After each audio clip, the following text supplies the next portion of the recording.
এটা ছিল গতকালের ভিডিও। সো কয়েকদিন থেকে চিন্তা করছিলাম যে রথের যে মেলা যেটা রিকাবি বাজারে হয়েছে সেটা দেখব, কিন্তু অফিসের ব্যস্ততার কারণে সেটা আর হয়ে ওঠেনি। সো গতকালকে ছিল মানে ফ্রাইডে লাস্ট দিন, সো ভাবলাম যে চলেই যাই। আর মেলাতে যাওয়া একটু ডিফারেন্ট লাগে, কারণ নর্মালি তো শপিং মলে যাওয়া হয়, কিন্তু মেলাতে যাওয়া একটু ডিফারেন্ট লাগে।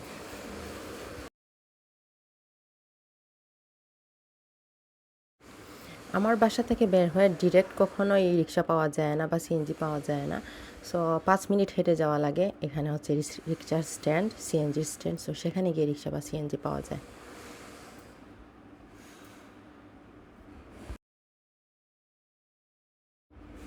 সো উঠে গিয়েছি রিক্সায়।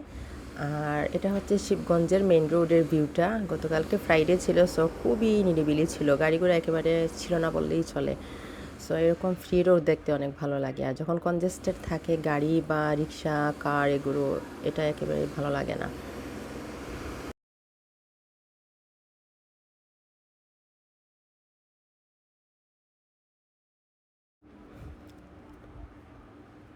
এটা হচ্ছে মীরাবাজারের রোড। সো মীরাবাজারের রোডটাও অ্যাজ ইউজুয়াল মানে শিবগঞ্জের মতো ফ্রি ছিল। আর ফার্নিচারের যে দোকানগুলো ছিল সবগুলোই বন্ধ ছিল।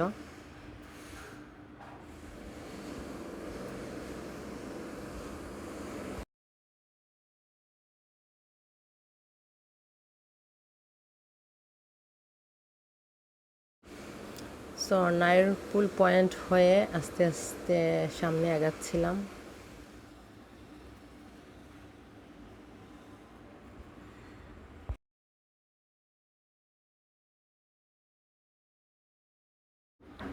সো জেল রোড হয়ে নয়া সড়ক পয়েন্ট হয়ে হচ্ছে গিয়ে হাওয়াপাড়া যে রোড আছে, লোকাল যে রোডটা, ওই দিক দিয়ে গিয়েছিলাম, কারণ ওইদিকে শর্টকাট রোড।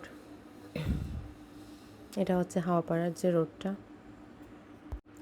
সো চলে আসছি রিকাবি বাজারের রথের মেলাতে। সো মেলাতে অনেকগুলো চটপটি এবং ফুচকার দোকান ছিল। ফার্স্টে এটাই আমি নোটিস করেছি, মানে গুণে শেষ করা যাবে না, অনেকগুলো চটপটি এবং ফুচকার দোকান ছিল।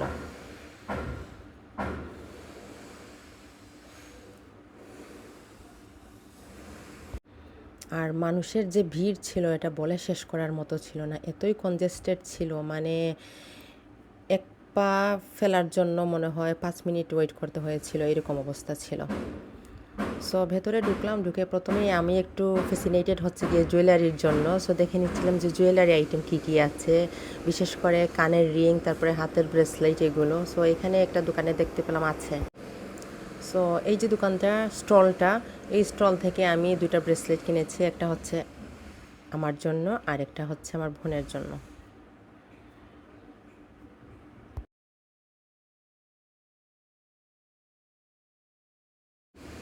আর এখানে আরেকটা স্টলে নোটিস করলাম যে কুকারিজের আইটেম অনেকগুলো ছিল, মানে কিচেন রিলেটেড যে আইটেমসগুলো ছিল সেগুলো আছে, তাদের হিউজ কালেকশন ছিল।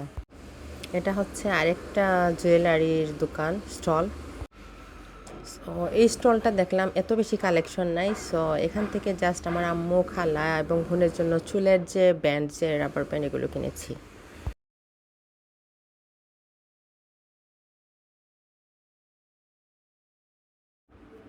সো এখানে আরেকটা দেখলাম স্টল, হচ্ছে কি এখানে তাদের হিউজ কালেকশন ছিল চুড়ির।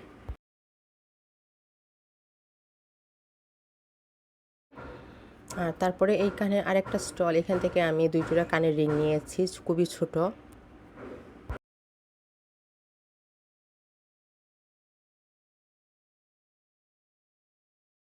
এখানে আরেকটা স্টলে কুকারিজের কিচেন রিলেটেড অনেকগুলো আইটেমস ছিল।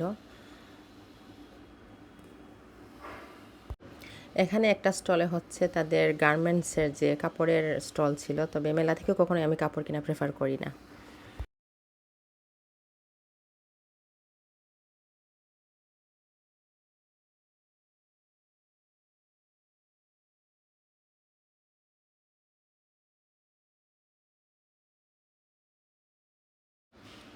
আর এই হচ্ছে আরেকটা স্টল, এটা অনেক বড় স্টল, এখানে তাদের কানের দুলের, ইয়াররিংসের, ব্রেসলেটের হিউজ কালেকশন ছিল। এখান থেকেও আমি 2-3 জোড়া কানের রিং কিনেছি, তারপরে আবারও এখান থেকে ব্রেসলেট কিনেছি, কারণ আমার কানের দুল কেনার খুবই শখ। আর এই আরেকটা স্টলে হচ্ছে চুড়ির বিশাল কালেকশন ছিল। সো আমি আমার আম্মু এবং 2 খালার জন্য চুড়ি কিনেছিলাম। তারপরে হাতের আংটিও ছিল, গলার নেকলেস এগুলোও ছিল, অনেক হিউজ কালেকশন। আর সব কেনাকাটা শেষ করে মেলা থেকে বের হওয়ার সময় মানে একেবারে বলতে গেলে আমি স্টাক হয়ে গিয়েছিলাম 10 মিনিটের জন্য, মানে পাই ফেলতে পারিনি। সো অনেক স্ট্রাগল করে বের হয়েছি ফাইনালি মেলা থেকে।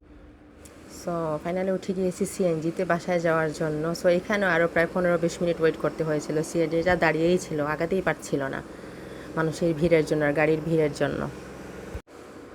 আর এই হচ্ছে মানুষের যে ভিড়, মানুষ আসছে, কন্টিনিউয়াসলি আসছে।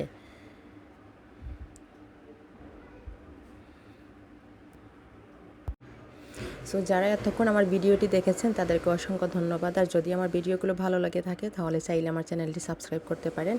আর অবশ্যই লাইক, কমেন্টস এবং শেয়ার করতে ভুলবেন না। ধন্যবাদ।